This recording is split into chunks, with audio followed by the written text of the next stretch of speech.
Hello class 7 pupils. This is another social studies lesson whereby we want to learn about the pastoral farming in Africa. Remember that in class 7 we talk about Africa as a continent and being the second largest continent in the world. Pastoral farming, this is the practice of keeping animals as a way of life. Again, practice of keeping animals as a way of life. Which are the animals which are layered? The animals layered, we have cattle, sheep, donkeys, goats, and camels. Again, we have the animals kept, we have the cattle, the sheep, the donkeys, the goats, and the camels. Then we have the major pastoral communities in Africa. We have three major pastoral communities in Africa. We have the Maasai, we have the Fulani, and the Swana. These are the three major pastoral communities in Africa: the Maasai, the Fulani, and the Swana. The Maasai are of East Africa. And I'm talking about East Africa. There's a difference between Eastern Africa and East Africa. Remember that Eastern Africa has 11 countries in total, while East Africa has 6 countries in total. Now we have the Maasai of East Africa, and not in these 6 countries, no. They are only in Kenya and Tanzania.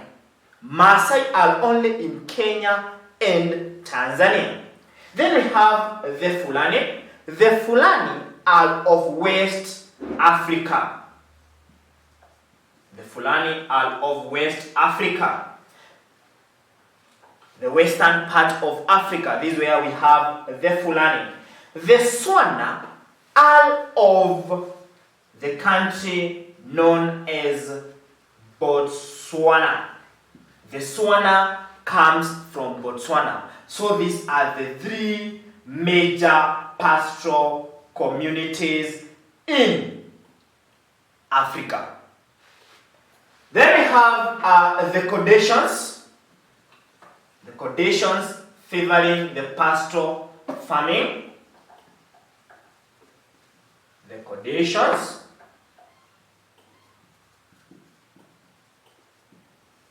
One codation is the land is flat. When the land is flat, remember that these people practice transhumance.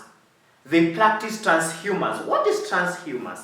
Transhumance is the seasonal movement of people together with their animals. They will move with the seasons. When it is dry, they will vacate and move to the wetter areas where the grass has grown. That is what we call transhumance. They move with seasons. Transhumance is the seasonal movement of people together with their animals. We have when the land is flat, they'll be able to move easily. The animals and the people will move with ease because of the flat land. And these flat lands, remember, they are known as the plains. Another one is low population. Low population. When we have the low population, there will be very large farms which are found because people are few. So we have large farms which are available, so they'll be able to keep large number of animals in the pieces of land. We also have another one is plenty of pasture and water. Remember that these people will move in search of water and pasture. And when they are moving to get the pasture and water, when we have the plenty of pasture and water, they'll be able to keep large herds of animals. Another one, the last one, is the absence of sassaflies. Absence of sassaflies. When we have the absence of sassaflies, they'll be able to keep large herds. The sassaflies will interfere with the pastoral farming in a way that to animals we have a disease. The disease is known as the nagana. And to the people who are moving together with these animals, it will bring a disease known as the sleeping sickness. So that becomes a problem. And when we don't have the absence of these sassaflies, they are comfortable in these pasture lands. I want you to note better here. I want you to note better. We have only one pastoral community, that is the Fulani.